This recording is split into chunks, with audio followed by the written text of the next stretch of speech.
차가운 바람이 나뭇가지 사이를 훑고 지나가는 늦가을 새벽이었다. 김복자 할머니는 일찍부터 잠에서 깨어나 습관처럼 마당을 쓸고 있었다. 굽은 허리에도 불구하고 그녀의 움직임은 여전히 날렵했고 빗자루는 마당의 낙엽들을 능숙하게 한데 모았다. 작은 시골 마을, 그녀의 집은 여느 때와 다름없이 고요했다. 아침 햇살이 비추기 시작하면서 마당 한쪽에 피어난 작은 들꽃들이 이슬에 젖어 반짝였다. 복자 할머니의 눈길은 잠시 그 꽃들에 머물렀다. 20년 전 갑작스러운 사고로 아들과 며느리를 모두 잃은 후 그녀의 삶은 메마른 땅처럼 변해버렸다. 유일한 혈육이었던 손주마저 타지로 떠나버린 뒤 이 집은 텅 빈 껍데기처럼 느껴졌다. 그녀는 묵묵히 빗자루질을 계속했다. 그때였다. 빗자루 끝이 현관문 바로 앞에 놓인 이불 뭉치에 닿았다. 처음에는 마을 사람들이 두고 간 재활용품이겠거니 생각했지만 왠지 모를 위화감에 그녀는 빗자루를 멈추고 뭉치 쪽으로 다가갔다. 희미한 달빛 아래 낡은 이불 사이로 작은 아기의 얼굴이 빼꼼히 드러나 있었다. 갓난아기였다. 앳된 얼굴은 곤히 잠들어 있었고 얼어붙을 듯한 추위에도 불구하고 희미하게 붉은 온기가 느껴졌다. 복자 할머니는 숨을 들이켰다. 심장이 발밑까지 쿵 떨어지는 것 같았다. 눈앞에 펼쳐진 믿을 수 없는 광경에 그녀는 얼어붙었다. 누가 이 새벽에 이 깊은 산골 마을의 외딴 집 앞에 갓난아기를 버렸단 말인가. 손이 떨렸다. 두려움과 당혹감, 그리고 알 수 없는 연민이 뒤섞여 그녀의 심장을 옥죄어왔다. 이불 뭉치 옆에는 낡은 봉투 하나가 놓여 있었다. 조심스럽게 봉투를 열자 삐뚤빼뚤한 글씨로 쓰인 쪽지가 나왔다. 저를 용서하지 마세요. 이 아이는 아무 죄가 없습니다. 부디 이 아이를 살려주세요. 짧은 글이었지만 그 속에는 절망과 체념이 고스란히 담겨 있었다. 쪽지 아래에는 작은 아기 신발 한 켤레가 놓여 있었다. 한 짝은 낡았지만 다른 한 짝은 깨끗하고 새 것 같았다. 마치 절반은 과거에, 절반은 미래에 걸쳐 있는 듯한 모습이었다. 복자 할머니는 아기를 안아들었다. 차가운 이불 속에서도 아기의 천은 따뜻했다. 가녀린 숨소리가 그녀의 귓가를 간질렸다. 아기를 안고 집 안으로 들어서자 따뜻한 온기가 아기를 감쌌다. 낡은 난로에 불을 지피고 아기를 조심스럽게 내려놓았다. 곤히 잠든 아기의 얼굴을 한참 동안 바라보았다. 오밀조밀한 이목구비, 작게 꼼지락거리는 손가락, 그리고 가늘게 떨리는 속눈썹까지 마치 갓 피어난 꽃봉고리 같았다. 복자 할머니는 아기를 보며 자신의 과거를 떠올렸다. 어린 아들을 키우던 시절, 그 행복했던 순간들. 하지만 그 행복은 너무나 짧았다. 아들의 갑작스러운 죽음은 그녀의 삶을 송두리째 흔들어 놓았다. 그 후로 그녀는 단 한 번도 마음 편히 웃어본 적이 없었다. 이제 이 갓난아기가 그녀 앞에 놓여 있었다. 하늘이 자신에게 준 마지막 기회일까? 아니면 또 다른 시련일까? 그녀는 밤새 아기 옆을 지켰다. 아기는 밤새 보채지 않고 곤히 잠들었다. 아침이 밝아오고 마을 이장이 복자 할머니의 집을 찾아왔다. 이장은 소식을 듣고 놀란 얼굴이었다. 아니, 복자 할머니, 이게 도대체 어떻게 된 일입니까? 갓난아기라니요. 이장은 경찰에 신고해야 한다고 재촉했다. 하지만 복자 할머니는 고개를 저었다. 아니야, 이장. 신고하면 안 돼. 이 아이는 내가 키울 거야. 이장은 황당하다는 듯 그녀를 바라보았다. 70이 넘은 노인이 갓난아기를 키운다니 이해할 수 없는 결정이었다.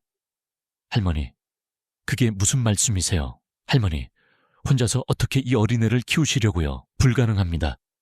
하지만 복자 할머니의 눈빛은 단호했다. 그녀의 마음속에는 이미 하나의 결심이 굳건히 자리 잡고 있었다. 이 아이는 내 운명이야. 내 아들을 잃고 손주마저 떠나보낸 내게 하늘이 다시 보내준 선물이라고. 그녀는 아들을 잃은 슬픔과 손주에 대한 그리움을 이 아이에게서 채우고 싶었다. 동시에 쪽지 속의 절박한 메시지가 그녀의 마음을 흔들었다. 이 아이를 살려달라는 애원. 그녀는 외면할 수 없었다. 이장과 실랑이를 벌이던 중 마을의 또 다른 주민인 박순옥이 찾아왔다. 순옥은 마을에서 소문이 빠른 편이었다. 그녀는 아이를 보자마자 눈살을 찌푸렸다. 복자 할머니, 대체 저 아이는 누구의 아이입니까? 어디서 주워온 아이를 무작정 키우겠다는 게 말이 됩니까? 소문이라도 나면 어쩌시려고요? 순옥의 말에는 경멸과 비난이 섞여 있었다. 박순옥은 원래부터 복자 할머니를 탐탁지 않게 여겼다. 복자 할머니의 아들이 죽은 후 마을 사람들은 그녀에게 동정심을 보였지만 순옥은 늘 복자 할머니가 무언가 감추고 있다고 생각했다. 특히 복자 할머니의 며느리가 갑자기 사라진 것에 대해 의혹을 품고 있었다. 이제 갓난아기까지 나타나자 순옥은 이것이 복자 할머니의 오랜 비밀과 관련이 있을 것이라고 확신했다. 그녀는 날카로운 눈빛으로 복자 할머니와 아기를 번갈아 보았다. 할머니, 이러다가는 경찰에라도 신고해야 할 판입니다. 괜히 복잡한 일에 휘말리지 마세요. 하지만 복자 할머니는 순옥의 비난에도 흔들리지 않았다. 그녀는 아기를 꼭 안고 자신을 둘러싼 차가운 시선들을 묵묵히 견뎌냈다. 나는 이 아이를 지킬 거야. 무슨 일이 있어도. 그녀의 목소리는 작았지만 그 안에는 강철 같은 의지가 담겨 있었다. 이장은 결국 복자 할머니의 고집을 꺾지 못하고 한숨을 쉬며 돌아섰다. 박순옥은 못마땅한 표정으로 한참을 서성이다 발길을 돌렸다. 그날부터 복자 할머니의 삶은 완전히 바뀌었다. 갓난아기에게 지훈이라는 이름을 지어주었다. 지혜롭고 훌륭한 사람이 되라는 뜻을 담아서 지훈이는 밤낮 없이 울어댔고 복자 할머니는 잠도 제대로 자지 못했다. 낡은 집은 온통 아기 울음소리로 가득 찼다. 그녀는 분유를 먹이고 기저귀를 갈고 재우는 일을 반복했다. 서툰 손길이었지만 그녀의 눈빛은 따뜻한 사랑으로 가득했다. 어둠 속에 갇혀있던 그녀의 마음속에 작은 빛이 스며들기 시작했다. 지훈이의 작은 손가락이 그녀의 쭈글쭈글한 손을 잡을 때마다 그녀는 잊고 지냈던 행복이라는 감정을 다시 느꼈다. 마을 사람들의 시선은 여전히 따가웠다. 어떤 이들은 그녀를 이상한 할머니로 취급했고 어떤 이들은 불쌍하다며 동정했다. 하지만 복자 할머니는 개의치 않았다. 그녀의 세상은 오직 지훈이로 가득 찼다. 갓난아기를 키우는 것은 결코 쉬운 일이 아니었다. 특히 나이든 몸으로 감당하기에는 버거운 일이었다. 하지만 지훈이의 해맑은 미소를 볼 때마다 그녀는 새로운 힘을 얻었다. 마치 지훈이가 그녀의 잃어버린 젊음과 활기를 되찾아주는 듯했다. 그녀의 얼굴에는 서서히 웃음꽃이 피어나기 시작했다. 텅 비어 있던 집에 온기가 돌고 메마른 그녀의 삶에 새로운 생명이 움트기 시작했다. 지훈이는 복자 할머니의 삶에 찾아온 작은 기적이었다. 이 기적은 그녀의 오랜 고통과 슬픔을 치유하고 그녀의 마음속에 꺼져가던 희망의 불씨를 다시 지폈다. 그녀는 이제 더 이상 외롭지 않았다. 지훈이라는 이름의 작은 별이 그녀의 삶을 환하게 밝혀주었기 때문이다. 세월은 강물처럼 흘러갔다. 지훈이는 복자 할머니의 지극한 보살핌 속에서 무럭무럭 자랐다. 갓난아기였던 지훈이는 이제 똘망똘망한 눈빛을 가진 개구쟁이 5살이 되었다. 복자 할머니의 집은 더 이상 쓸쓸한 빈집이 아니었다. 지훈이의 제잘거리는 소리, 뛰어노는 발소리, 그리고 가끔씩 터져나오는 웃음소리로 가득 찼다. 복자 할머니의 굽었던 허리는 더욱 굽었지만 그녀의 얼굴에는 깊어진 주름만큼이나 행복한 미소가 자리 잡았다. 그녀는 지훈이의 작은 손을 잡고 마을길을 걷거나 마당에서 함께 나무를 다듬고 동화책을 읽어주며 하루하루를 보냈다. 지훈이는 또래보다 유독 호기심이 많고 영리했다. 할머니가 들려주는 예시이야기를 들을 때면 초롱초롱한 눈빛으로 할머니의 입만 바라보았고 한글을 가르쳐주면 스펀지처럼 흡수했다. 지훈이가 재롱을 부릴 때마다 복자 할머니의 가슴은 따뜻한 행복감으로 가득 찼다. 그녀는 이제 지훈이 없이는 단 하루도 살 수 없을 것 같았다. 지훈이는 그녀의 삶의 이유이자 존재의 전부였다.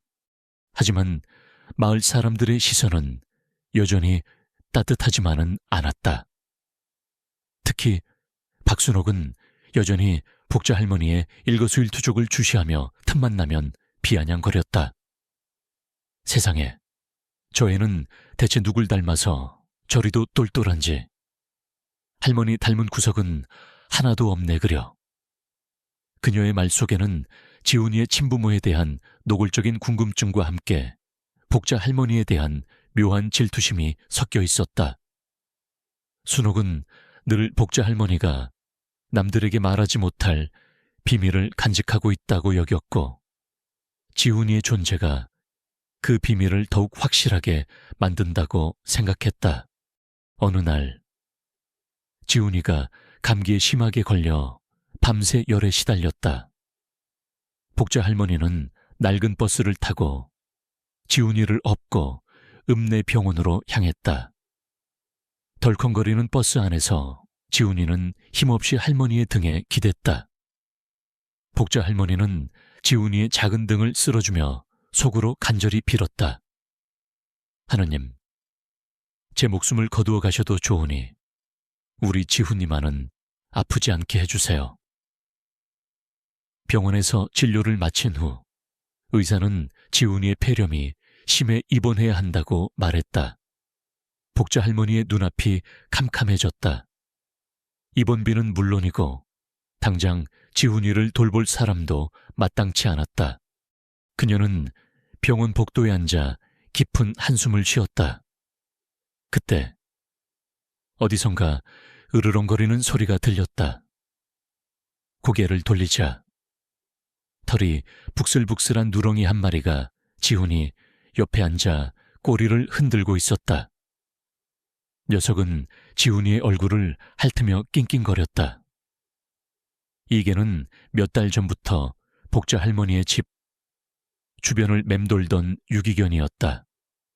처음에는 쫓아냈지만 녀석은 끈질기게 할머니 집으로 돌아왔고 특히 지훈이를 졸졸 따라다녔다. 지훈이는 녀석에게 봉구라는 이름을 붙여주며 끔찍이 아꼈다. 봉구는 영특하고 충직한 개였다. 마을 사람들이 봉구를 잡아가려 할 때마다 녀석은 기가 막히게 피했고 지훈이가 위험에 처할 때면 귀신같이 나타나 지훈이를 보호했다. 복자 할머니는 봉구를 내쫓으려 했지만 지훈이가 봉구의 목덜미를 꼭 끌어안으며 말했다. 할머니, 봉구도 지훈이가 아파서 걱정되나 봐요. 지훈이의 말에 복자 할머니는 씁쓸하게 웃었다. 결국 그녀는 봉구를 그대로 두었다.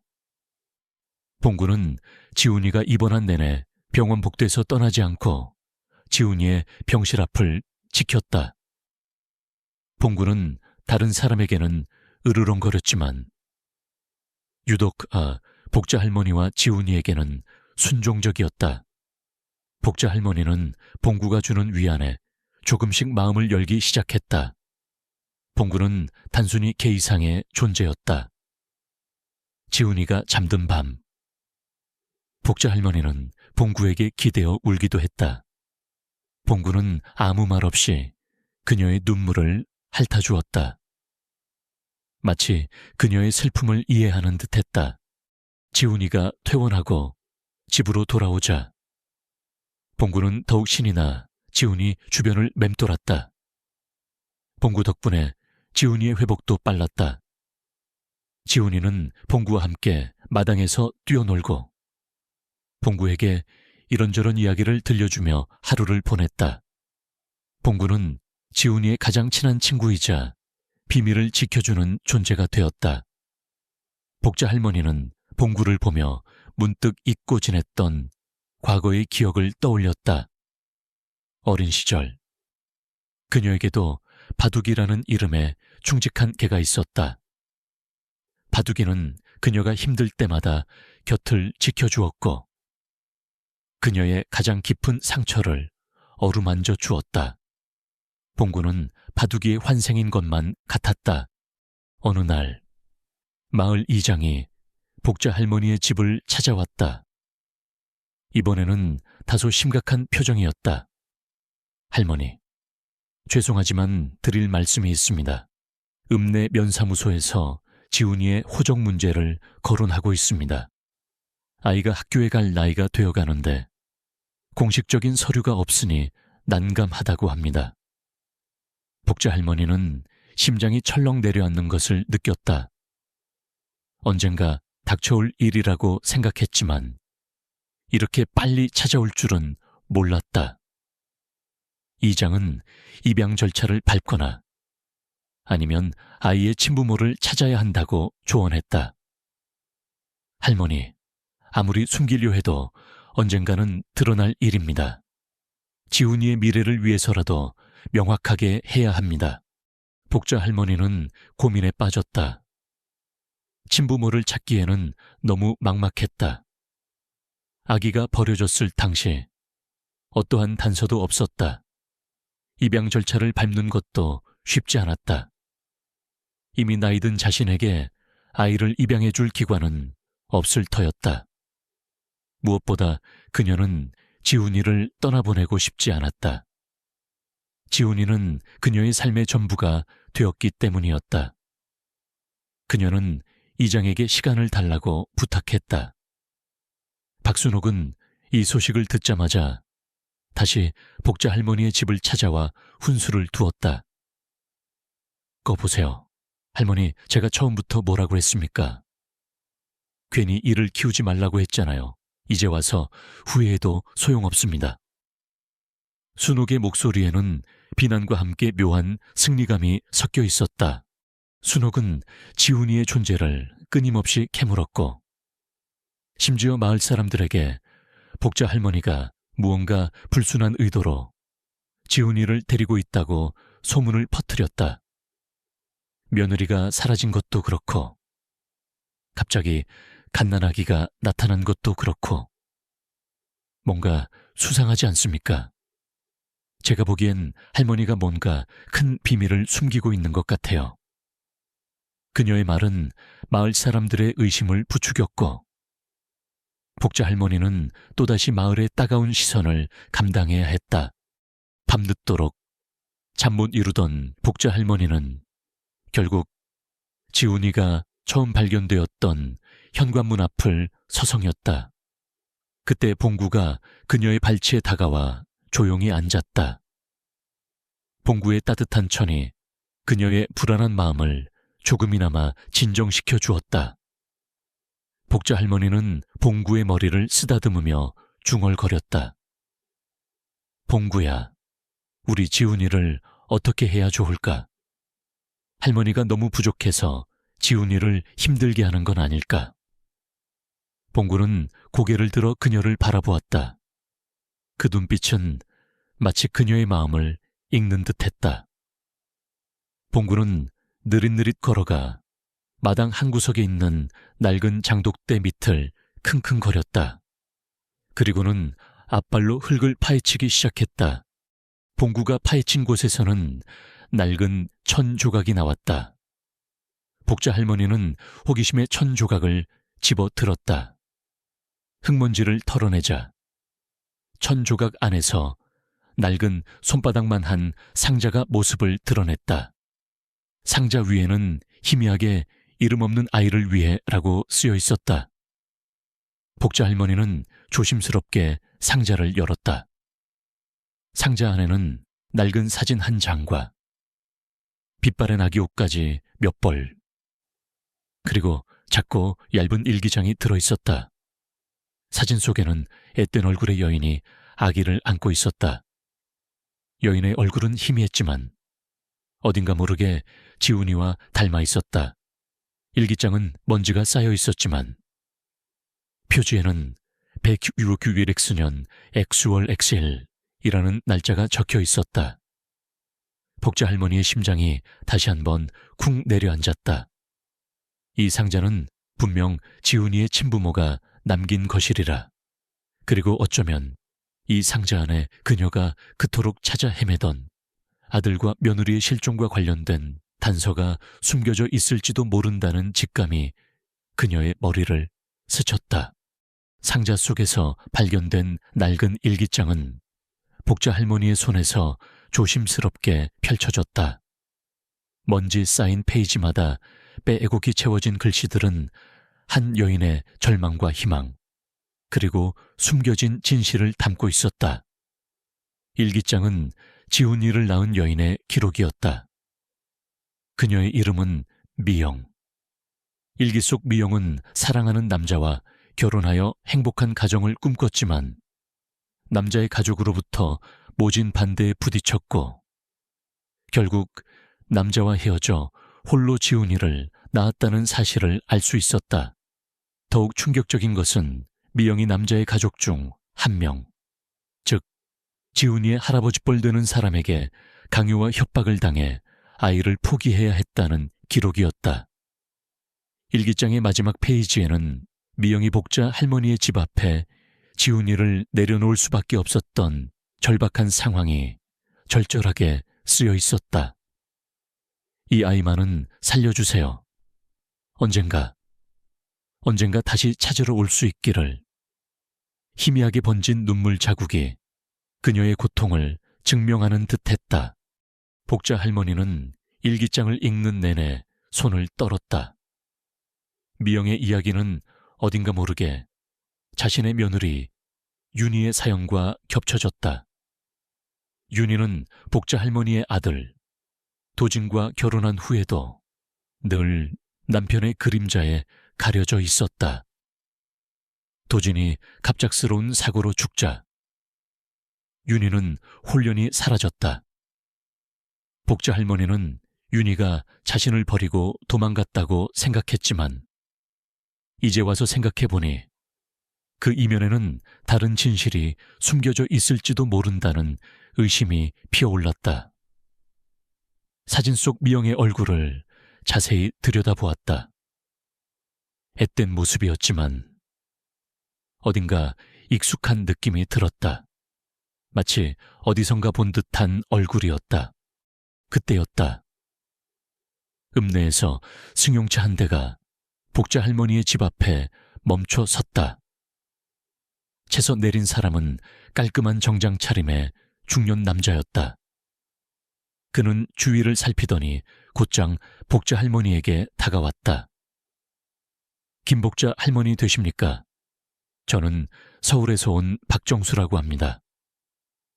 남자는 부드러운 미소를 지었지만 그의 눈빛은 꿰뚫어 보는 듯 날카로웠다. 복자 할머니는 경계심을 늦추지 않았다. 무슨 일이시죠? 박정수는 명함을 건넸다. 한성법률사무소, 변호사 박정수. 변호사라니. 복자 할머니는 더욱 긴장했다. 박정수는 지훈이의 사진을 내밀었다. 이 아이가 할머니께서 키우시는 지훈이 맞습니까? 복자 할머니는 순간 몸이 굳었다. 그는 어떻게 지훈이를 알고 여기까지 찾아왔을까? 박정수는 복자 할머니의 당혹스러운 표정을 놓치지 않았다. 저희 의뢰인께서 이 아이를 애타게 찾고 계십니다. 이 아이는 아주 오래전 잃어버린 귀한 손주입니다. 그는 침착하게 말을 이었지만 복자 할머니는 그의 말을 믿을 수 없었다. 이 남자가 지훈이의 친부모를 찾는 사람이라면 왜 이제야 나타난 것일까? 왜 10년이 지난 지금에야? 박정수는 복자 할머니가 망설이는 것을 보고는 목소리를 낮췄다. 의뢰인께서는 거대한 기업을 운영하시는 분이십니다. 재력도 막강하고 사회적으로도 존경받는 분이시죠. 그분께서는 지훈이를 데려가 극진히 보살피고 싶어 하십니다.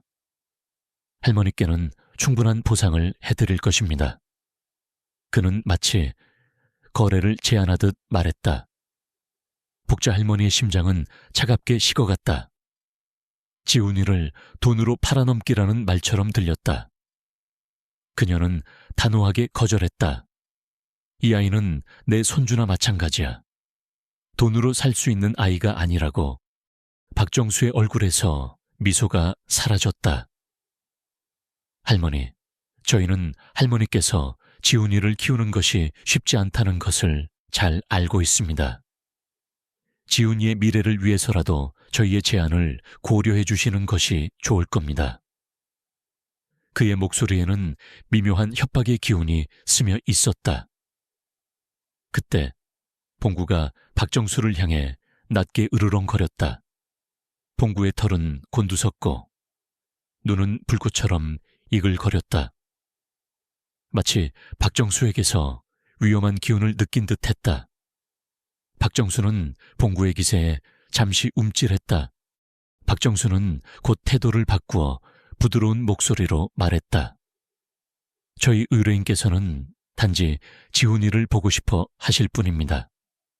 한 번만 만나 뵙고 이야기 나누는 자리를 마련해 드리고 싶습니다.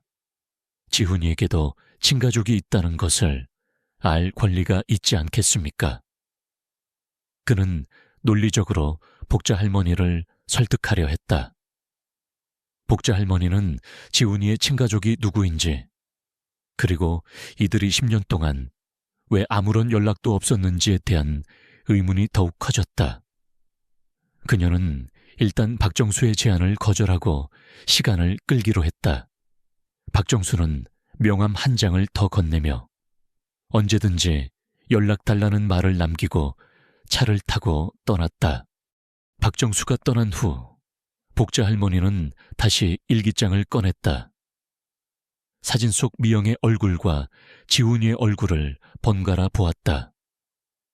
그리고 낡은 일기장의 글씨를 다시 한번 꼼꼼히 읽었다.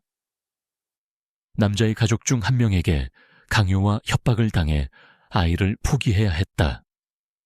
이 문구가 그녀의 머릿속을 맴돌았다.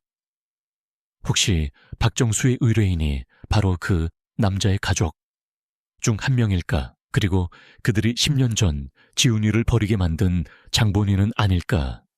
그녀는 불안한 마음에 마을 이장을 찾아갔다. 이장에게 박정수의 방문에 대해 이야기하고 일기장 속 미영의 이야기를 조심스럽게 꺼냈다. 이장은 복자 할머니의 말을 듣고 놀라움을 금치 못했다. 세상에 그런 사연이 있었단 말입니까? 그럼 혹시 그 변호사가 말한 의뢰인이 지훈이를 버리게 한 장본인일 수도 있겠군요. 이장은 복자 할머니를 돕겠다고 나섰다. 그와 함께 박순옥에 대한 의심도 커졌다. 순옥은 복자 할머니의 며느리 윤희가 사라진 것에 대해 유독 집착했고 지훈이의 출생에 대해서도 끊임없이 의혹을 제기했다. 그녀의 행동이 단순한 호기심이나 오지랖이 아닐 수도 있다는 생각이 들었다.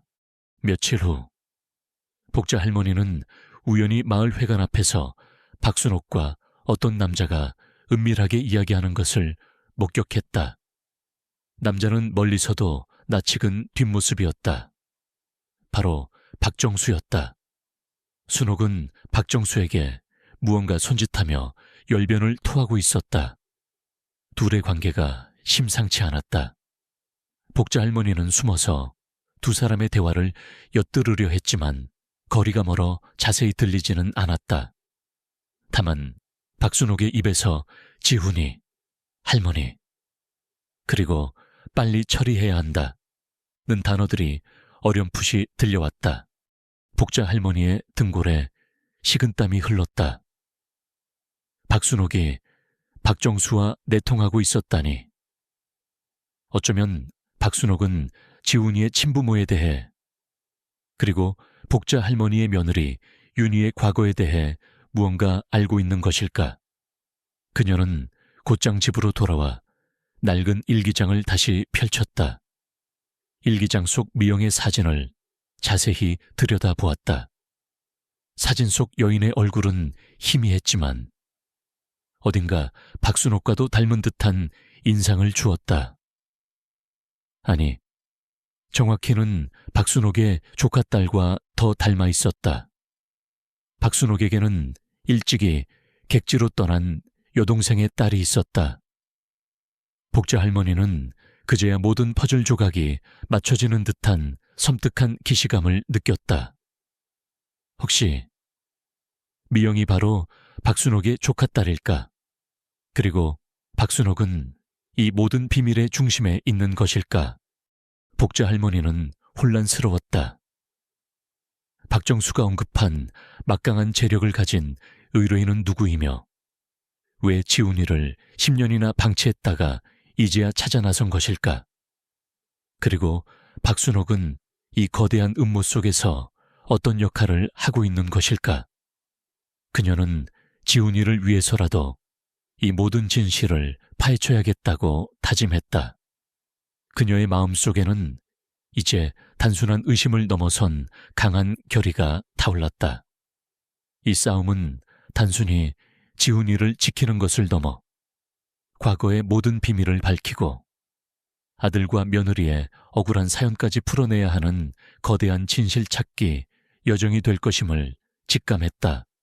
복자 할머니는 박순옥과 박정수 변호사의 은밀한 만남을 목격한 후 불안감과 함께 알 수 없는 분노에 휩싸였다. 지훈이의 친모가 남긴 일기장 속 미영의 절절한 사연이 떠올랐고 박순옥의 조카딸이 미영일 수도 있다는 섬뜩한 의심이 그녀의 뇌리를 스쳤다. 만약 그렇다면 박순옥은 처음부터 모든 것을 알고 있었던 것일까? 그녀의 비난과 질투가 단순한 것이 아니었단 말인가? 밤늦게까지 잠 못 이루던 복자 할머니는 결국 새벽녘의 자리에서 일어났다. 그녀는 봉구를 앞세워 마을 회관 근처를 다시 한번 살폈다. 박정수의 차량은 이미 사라지고 없었지만 복자 할머니의 눈에는 그들이 서 있던 자리에 미세한 발자국과 담배꽁초 하나가 눈에 들어왔다. 일반적인 담배와는 다른 고급스러운 필터가 달린 담배꽁초였다. 박정수라는 이름이 새겨진 명함과 함께 이것이 그녀의 손에 쥐어진 유일한 단서였다. 그녀는 이제 더 이상 망설일 시간이 없다고 판단했다. 지훈이를 지키기 위해서는 먼저 진실을 알아야 했다. 복자 할머니는 낡은 카메라를 들고 박순옥의 집 주변을 몰래 촬영하기 시작했다. 그리고 박순옥의 평소 행적과 주변 인물들을 주의 깊게 관찰했다. 박순옥은 며칠 전부터 외출하는 횟수가 늘었고 누군가와 통화를 하는 시간이 길어졌다는 것을 눈치챘다. 특히 전화를 할 때마다 늘 목소리를 낮추고 주위를 살피는 모습이 포착되었다. 한편 박정수 변호사는 서울로 돌아와 자신의 의뢰인인 이진우 회장에게 복자 할머니의 상황을 보고했다.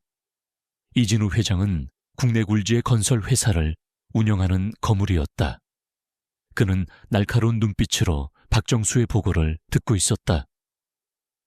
그래서 그 할망구가 아이를 순순히 내놓지 않겠다는 말이지.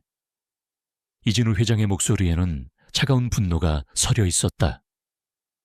네. 회장님, 고집이 보통이 아니십니다.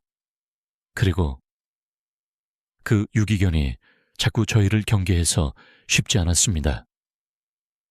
박정수는 봉구에 대한 이야기를 조심스럽게 꺼냈다. 이진우 회장은 비웃듯이 고웃음을 쳤다. 하찮은 개 따위가 감히 내 일을 방해하다니. 그 아이 지훈이를 하루빨리 데려와야 한다. 내 후계자는 그 아이뿐이다. 그의 눈빛은 탐욕과 집착으로 번뜩였다. 이진우 회장은 오래전 자신과 하룻밤을 보냈던 여인, 즉 미영이 낳은 아들 지훈이 이 자신의 유일한 혈육임을 뒤늦게 알게 되었다. 그는 자신의 부와 명예를 이어줄 후계자가 절실했고 오직 지훈이만이 그의 조건을 만족시켰다. 그는 10년 전 미영을 협박하여 아이를 포기하게 만들었던 장본인이었다. 그리고 미영은 이진우 회장의 강요에 못 이겨 지훈이를 복자 할머니의 집 앞에 버릴 수밖에 없었던 것이다. 이진우 회장은 자신의 과거를 철저히 숨기고 있었고 이제 와서 지훈이를 데려오려는 것은 순전히 자신의 욕망 때문이었다.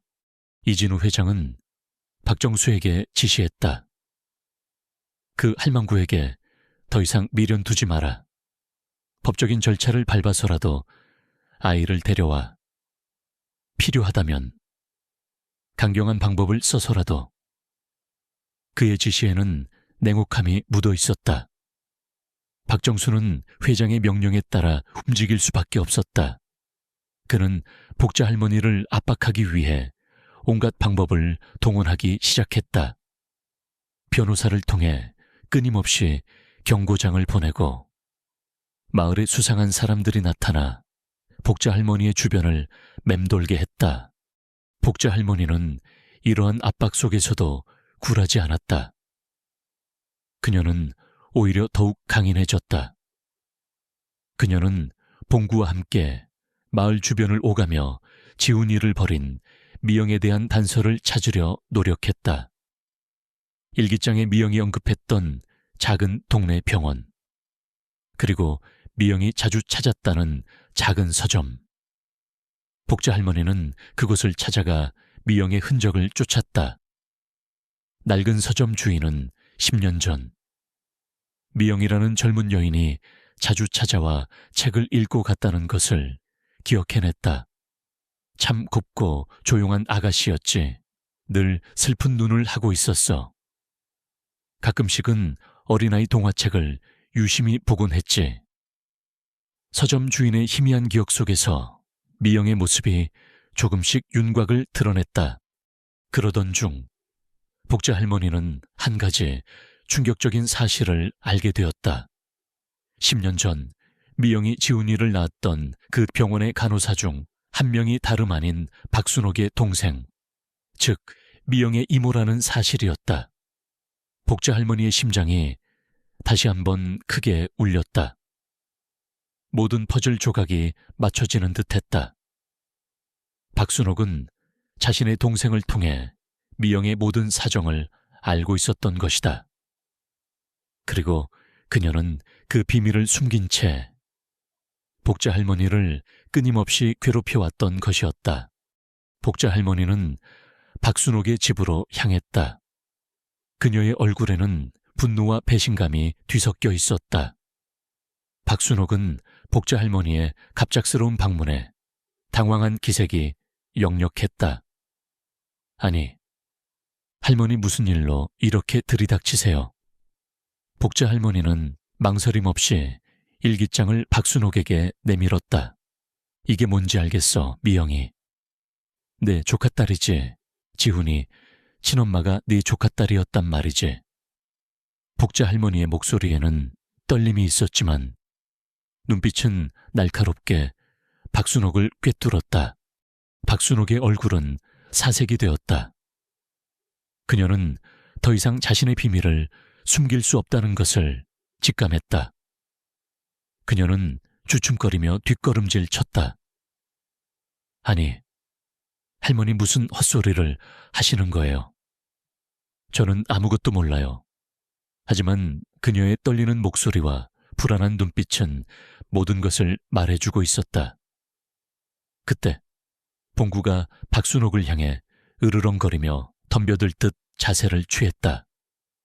봉구는 정확히 박순옥의 숨겨진 죄책감을 감지한 듯 보였다. 복자 할머니는 박순옥에게 맹렬하게 따져 물었다. 왜 내게 사실을 말해주지 않았어? 왜 지훈이의 엄마가 네 조카딸이라는 것을 숨겼냐고. 그리고 왜 이제 와서 그 아이를 뺏어가려 하는 그들과 손을 잡은 거야? 너도 이진우 회장과 한패인 것이냐? 복자 할머니의 질문은 박순옥의 가장 깊은 곳을 찔렀다. 박순옥은 결국 무너져 내렸다. 그녀는 바닥에 주저앉아 흐느끼기 시작했다. 죄송해요. 할머니, 죄송합니다. 저도 어쩔 수 없었어요. 박순옥은 자신이 이진우 회장에게 약점을 잡혀 있었다고 털어놓았다. 이진우 회장은 박순옥의 동생이 근무하던 병원에 거액을 후원하며 압력을 가했고 박순옥에게도 금전적인 도움을 주며 자신의 편으로 끌어들였다. 그는 박순옥을 이용해 복자 할머니와 지훈이를 감시하고 자신의 계획에 방해가 될 만한 일들을 미리 차단하려 했던 것이다. 박순옥은 이진우 회장의 권력과 재력 앞에서 무릎 꿇을 수밖에 없었다고 변명했다. 그녀는 미영이 지훈이를 버린 것이 아니라 이진우 회장의 협박 때문에 어쩔 수 없이 떠나야 했다는 사실도 밝혔다. 이진우 회장은 미영이 다시 지훈이를 찾으러 올까봐 두려워했고 박순옥에게 미영의 행방을 알아내도록 시켰던 것이다. 복자 할머니는 박순옥의 변명에도 불구하고 분노를 거둘 수 없었다.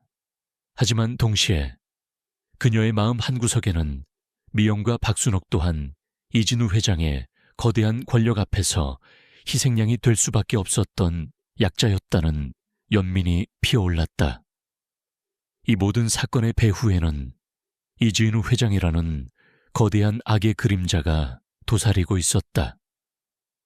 복자 할머니는 지훈이를 위해서라도 그리고 미영의 억울함을 풀기 위해서라도 이진우 회장과 맞서 싸워야겠다고 결심했다.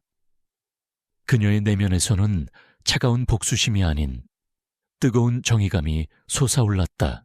그녀는 이제 더 이상 혼자가 아니었다. 이장과 그리고 박순옥에게서 얻은 새로운 정보들이 그녀의 무기가 될 것이었다. 그녀는 봉구의 머리를 쓰다듬었다. 봉구의 따뜻한 눈빛이 그녀의 결심을 지지하는 듯했다.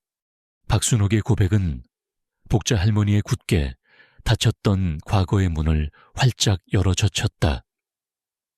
미영의 존재와 이진우 회장의 압력, 그리고 박순옥 자신의 비겁함까지 모든 조각들이 맞춰지자 복자 할머니는 지훈이의 버려진 사연뿐 아니라 오랫동안 미스터리로 남아있던 아들 도진의 죽음과 며느리 윤희의 실종까지도 이진우 회장과 연관되어 있을지도 모른다는 섬뜩한 예감을 떨칠 수 없었다.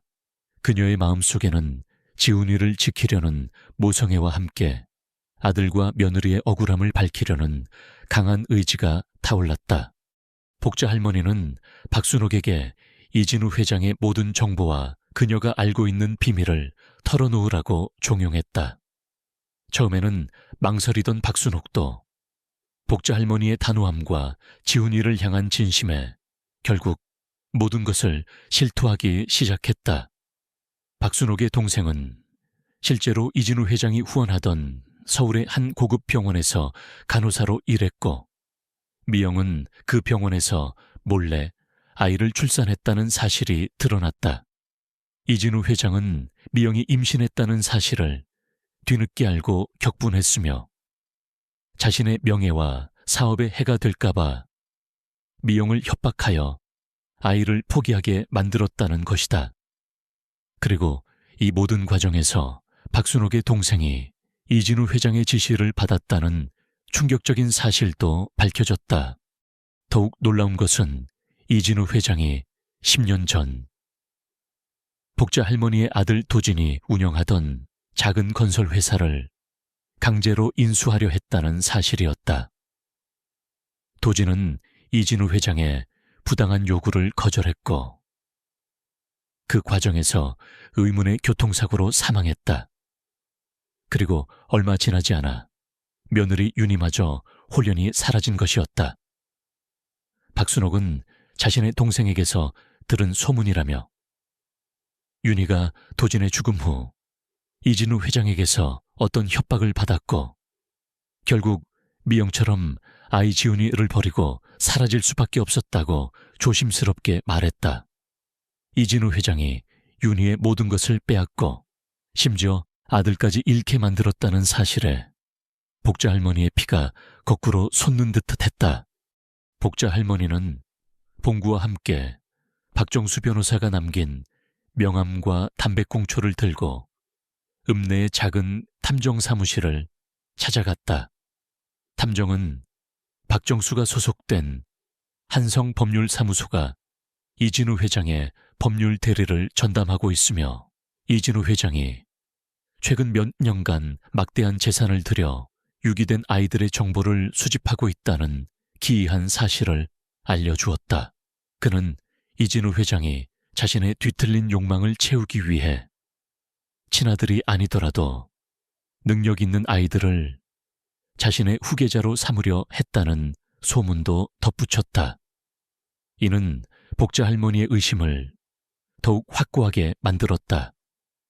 지훈이가 이진우 회장의 친손자라는 박정수의 주장이 거짓일 가능성이 높아진 것이다.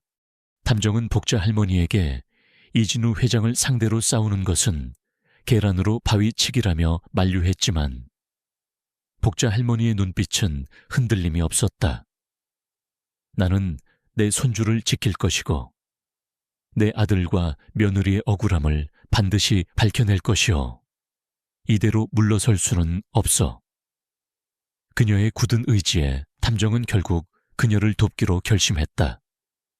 그는 복자 할머니에게 이진우 회장의 주변 인물들과 사업 관계에 대한 정보를 제공했고 특히 이진우 회장에게 복수심을 품고 있는 경쟁기업의 회장 강민준의 존재를 알려주었다. 강민준 회장은 과거 이진우 회장의 계략으로 인해 사업에 큰 타격을 입었으며 그의 아픈 과거와 이진우 회장에게 복수하려는 열망은 복자 할머니에게 큰 도움이 될 것이었다. 복자 할머니는 탐정의 도움을 받아 강민준 회장에게 연락을 취했다. 강민준 회장은 처음에는 복자 할머니의 이야기에 반신반의했지만 그녀가 내민 증거들과 박순옥의 진술을 듣고는 이진우 회장에 대한 복수심에 불타올랐다. 그는 복자 할머니의 편에 서서 이진우 회장의 비리를 파헤치고 지훈이를 지키는데 전폭적인 지원을 약속했다. 강민준 회장은 이진우 회장이 숨겨진 비자금 내역, 불법적인 사업 확장 과정, 그리고 과거의 은밀한 사건들에 대한 결정적인 증거들을 찾아냈다. 특히 이진우 회장이 10년 전 도진의 교통사고를 조작하고 윤희를 협박하여 지훈이를 버리게 만들었던 정황이 담긴 비밀 문서를 확보했다. 증거들이 하나둘씩 모이자 복자 할머니는 지훈이에게 모든 진실을 이야기할 때가 되었다고 판단했다. 지훈이는 이미 박정수 변호사의 방문과 할머니의 불안한 모습에 이상함을 느끼고 있었다. 어느 날 밤, 복자 할머니는 지훈이를 품에 안고 조용히 이야기를 시작했다. 그녀는 지훈이가 친부모에게 버려진 것이 아니라 이진우 회장이라는 악당의 음모에 희생된 것임을 설명해 주었다. 그리고 지훈이의 진짜 친부모가 이진우 회장 때문에 고통받았다는 사실, 특히 지훈이의 친아버지가 바로 자신의 아들 도진이었다는 충격적인 진실을 털어놓았다. 복자 할머니는 윤희가 살아있을 가능성이 있다는 희망도 조심스럽게 전했다. 지훈이는 처음에는 혼란스러워했지만 이내 눈물을 글썽이며 할머니의 품에 안겼다. 할머니, 그럼 저는 진짜 할머니 손주였어요. 지훈이의 질문에 복자 할머니는 고개를 끄덕였다. 그럼 우리 지훈이는 할머니의 하나뿐인 소중한 손주야. 할머니가 지훈이를 얼마나 사랑하는지 알지? 지훈이는 그동안 마음속에 품어왔던 불안감과 외로움을 해소하고 자신이 버려진 아이가 아니라 사랑받는 존재임을 깨달았다. 지훈이의 눈빛은 슬픔을 넘어선 강한 결의로 빛났다. 이제 그는 할머니와 함께 이진우 회장에게 맞서 싸울 준비가 되어 있었다. 이 소식은 곧바로 이진우 회장의 귀에 들어갔다. 박순옥이 복자 할머니에게 모든 것을 털어놓았다는 사실과 강민준 회장이 복자 할머니를 돕고 있다는 정보까지 이진우 회장은 격분했다. 그는 자신의 비밀이 드러날 위기에 처하자 극도로 불안해했고 더욱 잔인하고 비열한 방법을 동원하여 복자 할머니와 지훈이를 제거하려 했다. 그의 사설 경호원들이 복자 할머니의 집을 맴돌기 시작했고 지훈이를 납치하려는 시도까지 감행했다. 어느 날 밤, 지훈이가 잠든 사이 복자 할머니의 집 문이 강제로 열리는 소리가 들렸다. 사설 경호원들이 침입한 것이었다. 복자 할머니는 지훈이를 필사적으로 끌어안고 침대 밑으로 숨었다. 그때 봉구가 맹렬하게 짖으며 경호원들에게 덤벼들었다. 봉구는 몸을 던져 복자 할머니와 지훈이를 보호하려 했고 그 과정에서 경호원들에게 심한 부상을 입었다. 봉구의 희생적인 행동 덕분에 복자 할머니는 지훈이를 데리고 간신히 뒷문으로 도망칠 수 있었다.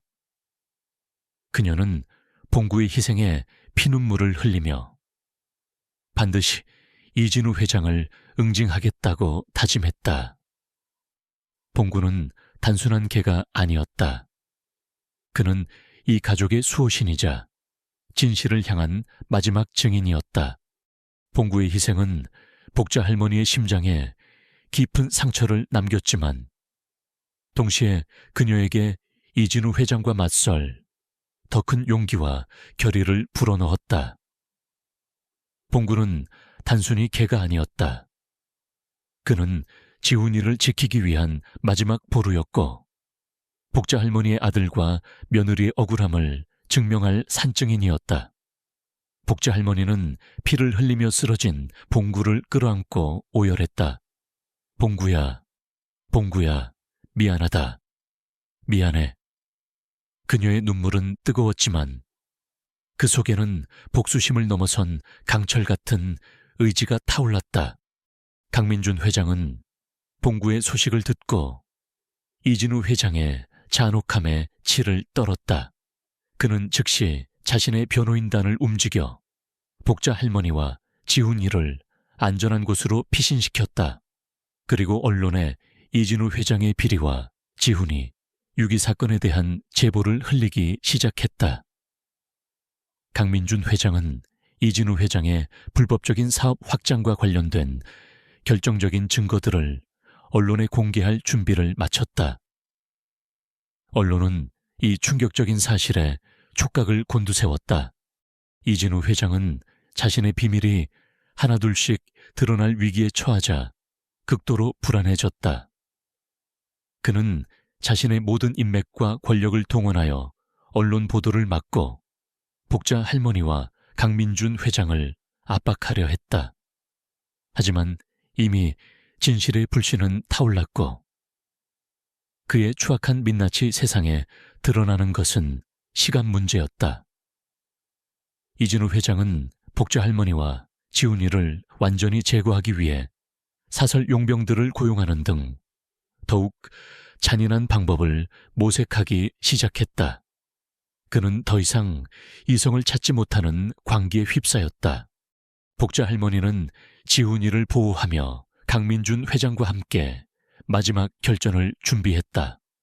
그녀는 박순옥에게 연락하여 이진우 회장에 대한 추가 증언을 부탁했다. 박순옥은 처음에는 두려움에 떨며 망설였지만 복자 할머니의 설득과 지훈이를 향한 죄책감에 결국 용기를 냈다. 그녀는 이진우 회장이 미영을 협박하여 아이를 버리게 만든 과정, 그리고 복자 할머니의 아들 도진의 교통사고와 며느리 윤희의 실종에 이진우 회장이 연루되어 있다는 결정적인 증언을 제공하기로 결심했다. 그녀의 증언은 이진우 회장을 파멸로 이끌 마지막 퍼즐 조각이었다.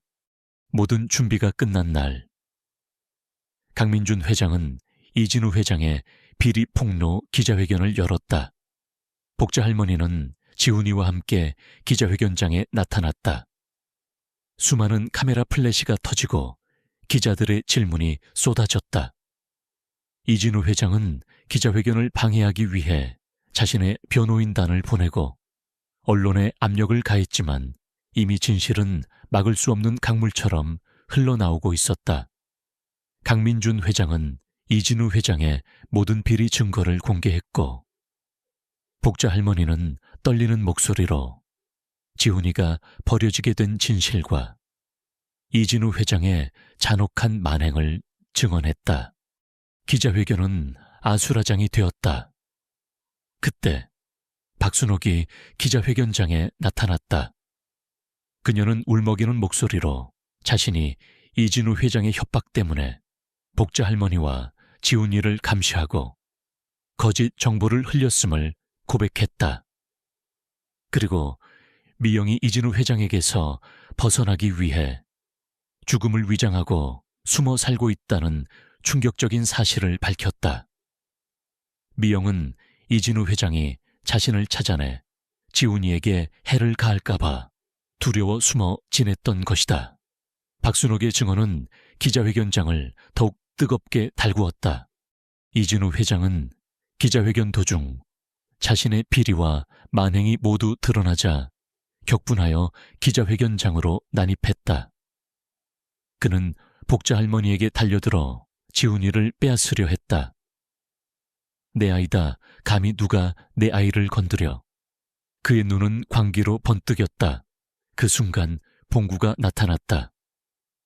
봉구는 온몸에 붕대를 감은 채 피투성이가 된 몸으로 절뚝거리며 기자회견장 안으로 들어왔다. 봉구는 온 힘을 다해 이진우 회장에게 으르렁거렸고 그의 발목을 물어뜯었다. 봉구의 갑작스러운 등장은 모두를 경악하게 만들었다. 봉구의 눈빛에는 복자 할머니와 지훈이를 지키려는 맹렬한 의지가 담겨 있었다. 봉구의 희생적인 행동 덕분에 경호원들은 이진우 회장을 제압할 수 있었다. 이진우 회장은 현장에서 체포되었고 그의 모든 비리와 범죄 행위는 언론을 통해 전국에 보도되었다. 지훈이는 봉구를 끌어안고 울었다. 봉구야, 봉구야. 복자 할머니는 피투성이가 된 봉구를 쓰다듬으며 눈물을 흘렸다. 봉구는 그녀의 손을 핥으며 조용히 숨을 거두었다. 그의 마지막 순간까지 가족을 지키려 했던 충성심은 모든 이들에게 깊은 감동을 주었다. 봉구는 영원히 복자 할머니 가족의 수호신으로 기억될 것이었다. 기자회견 후 박정수 변호사는 이진우 회장에게 협박당해 어쩔 수 없이 그의 지시를 따랐음을 고백하고 복자 할머니를 돕겠다고 나섰다. 그는 이진우 회장의 또 다른 숨겨진 비자금 내역과 해외 도피 계획까지 제보했다. 이진우 회장은 결국 모든 것을 잃고 법의 심판을 받게 되었다. 복자 할머니는 미영을 찾아 나섰다. 박순옥의 도움으로 미영이 숨어 지내던 작은 산속 마을을 찾아낼 수 있었다. 복자 할머니는 미영을 보자마자 지훈이의 사진을 내밀었다. 미영은 사진 속 지훈이의 얼굴을 보고 오열했다. 지훈아, 내 아들. 그녀는 지난 10년간 숨어 지내며 하루도 편할 날이 없었다고 고백했다. 이진우 회장이 자신을 찾아내 지훈이에게 해를 가할까봐 두려워 자신의 죽음을 위장하고 숨어 살 수밖에 없었던 것이다. 복자 할머니는 미영을 따뜻하게 안아주었다. 미안하다. 미안해. 네가 그렇게 힘들었을 줄은 몰랐어.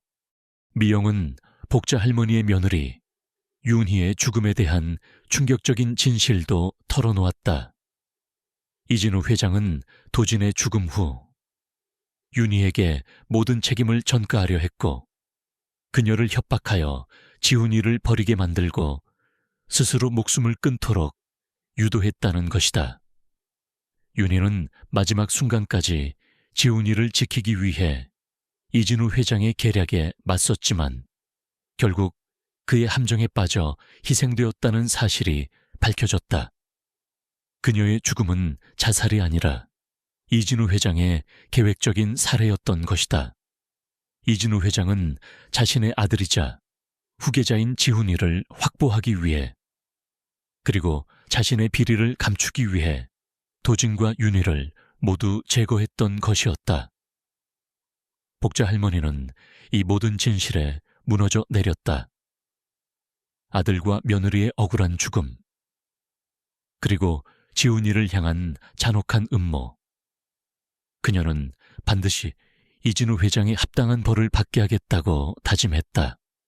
미영의 충격적인 고백은 복자 할머니의 세상을 뒤흔들었다.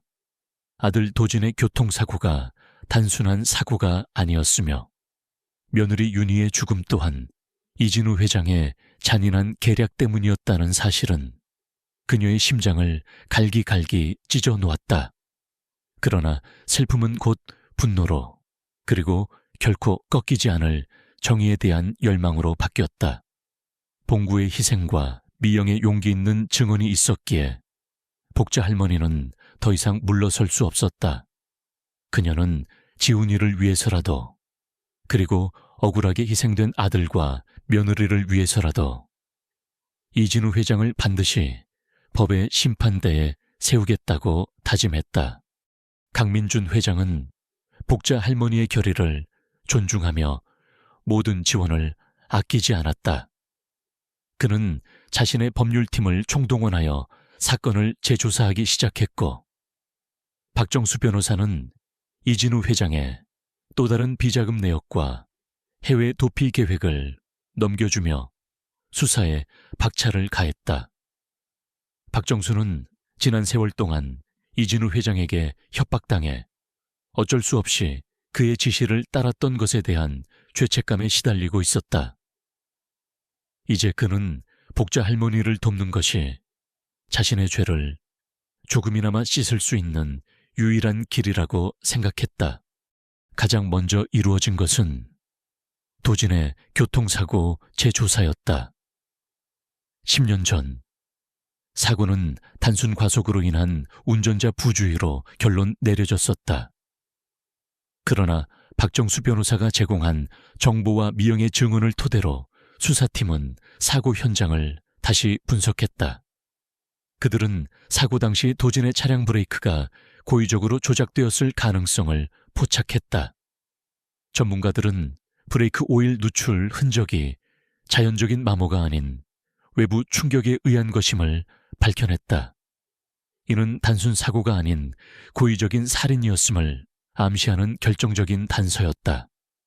복자 할머니는 이 소식을 듣고 주저앉아 통곡했다. 아들의 죽음이 누군가의 계획된 음모였다는 사실은 그녀를 깊은 절망 속으로 밀어 넣었다. 하지만 그 절망 속에서 그녀는 더욱 강해졌다. 아들의 억울함을 밝혀내야 한다는 뜨거운 염원이 그녀의 심장을 다시 뛰게 했다. 윤희의 죽음에 대한 수사도 동시에 진행되었다. 이진우 회장은 윤희가 지훈이를 유기하고 죄책감에 자살한 것처럼 꾸몄지만 미영의 증언은 그 모든 것이 조작된 것이었음을 명확히 했다. 윤희는 이진우 회장의 협박에도 불구하고 지훈이를 버리지 않기 위해 저항했고 오히려 이진우 회장의 비리를 폭로하려 했다는 사실이 드러났다. 이진우 회장은 윤희의 저항에 분노하여 그녀를 감금하고 심리적으로 압박하며 자살로 위장한 살해를 계획했던 것이다. 윤희가 남긴 비밀스러운 메모와 그녀의 일기장 속에서 이진우 회장의 만행을 짐작할 수 있는 단서들이 발견되었다. 윤희는 마지막 순간까지 지훈이를 지키기 위해 노력했던 것이다. 이 증거들은 복자 할머니에게 또 다른 비수를 꽂았지만 동시에 이진우 회장의 잔혹함을 만천해 드러낼 강력한 무기가 되었다. 수사가 진행될수록 이진우 회장의 악행은 꼬리에 꼬리를 물고 드러났다. 그는 자신의 사업 확장을 위해 수많은 불법적인 로비와 자금 세탁을 일삼았으며 자신에게 반하는 인물들은 가차없이 제거하거나 협박하여 침묵시켰다. 도진과 윤희 또한 그의 권력과 탐욕에 희생된 무고한 사람들이었다. 이진우 회장은 지훈이가 자신의 유일한 아들이자 후계자라고 굳게 믿었기에 그 어떤 방해도 용납하지 않으려 했다. 그는 자신의 추악한 진실이 드러날까봐 두려워 도진과 윤희를 없애고 지훈이를 자신이 원하는 대로 키우려 했던 것이다. 검찰은 이진우 회장에 대한 수사를 본격적으로 시작했다. 강민준 회장이 제공한 비자금 내역과 박정수 변호사의 구체적인 제보, 그리고 미영의 생생한 증언은 이진우 회장을 궁지로 몰아넣었다. 언론은 연일 이 사건을 대서특필했고 국민들은 충격과 분노에 휩싸였다. 이진우 회장의 추악한 민낯이 드러나자 그를 지지하던 세력들도 하나둘씩 등을 돌리기 시작했다. 구속영장이 발부되던 날 이진우 회장은 마지막 발악을 했다. 그는 자신의 사설 용병들을 동원하여 복자 할머니와 미영 그리고 지훈이를 납치하려 했다. 하지만 강민준 회장이 미리 경호원들을 배치해둔 덕분에 그의 계획은 실패로 돌아갔다. 오히려 그의 납치 시도는 또 다른 중범죄로 기록되어 그를 더욱 깊은 나락으로 빠뜨렸다. 이진우 회장은 결국 체포되었고 그의 모든 권력과 부는 한순간에 무너져 내렸다. 재판이 시작되었다. 복자 할머니는 매일 재판정에 나와 아들과 며느리의 억울함을 증언했다. 그녀의 목소리는 떨렸지만 그 속에 담긴 진실과 슬픔은 법정의 모든 사람들을 숙연하게 만들었다. 미영 또한 자신의 죄책감을 딛고 용기 있게 증인석에 서서 이진우 회장의 협박과 만행을 낱낱이 고발했다. 그녀는 자신이 겪었던 고통과 지훈이를 버릴 수밖에 없었던 상황을 설명하며 눈물을 쏟았다. 강민준 회장과 박정수 변호사는 수많은 증거와 증언을 제시하며 이진우 회장의 죄를 입증했다. 이진우 회장은 재판 내내 자신의 무죄를 주장하며 발악했다. 그는 자신의 변호인단을 시켜 증거를 조작하고 증인들을 협박하려 했지만 이미 모든 것이 명백하게 드러난 상황이었다. 그의 얼굴은 광기와 절망으로 일그러져 있었다. 그는 자신이 쌓아 올린 모든 것이 한순간에 무너지는 것을 지켜볼 수밖에 없었다. 그의 오만함과 잔인함은 결국 그 자신을 파멸로 이끌었다. 재판이 막바지에 다다랐을 때 놀라운 증거 하나가 추가로 제출되었다. 윤희가 죽기 직전 자신의 휴대전화에 녹음해둔 음성 파일이었다. 그 파일에는 이진우 회장이 윤희를 협박하고 강압적으로 자살을 종용하는 목소리가 생생하게 담겨 있었다. 윤희는 마지막 순간까지 자신의 결백과 지훈이를 향한 사랑을 증명하려 했던 것이다. 이 음성 파일은 이진우 회장의 유죄를 확정짓는 결정적인 증거가 되었다. 법정은 충격과 분노로 술렁였다. 복자 할머니는 녹음된 며느리의 목소리를 듣고 군 주저앉아 오열했다. 윤희야, 윤희야, 미안하다, 미안해. 그녀의 눈물은 슬픔을 넘어선 사무치는 한이었다. 아들과 며느리가 그토록 고통스럽게 죽어갔다는 사실에 그녀의 가슴은 미어지는 듯했다. 이진우 회장은 그제야 모든 것을 포기한 듯 주저앉았다. 그의 얼굴에는 더 이상 오만함이나 분노가 아닌 깊은 절망과 후회가 가득했다. 하지만 그의 후회는 너무 늦은 것이었다. 이미 그는 돌이킬 수 없는 죄를 지었고 그 죄에 대한 대가를 치러야만 했다.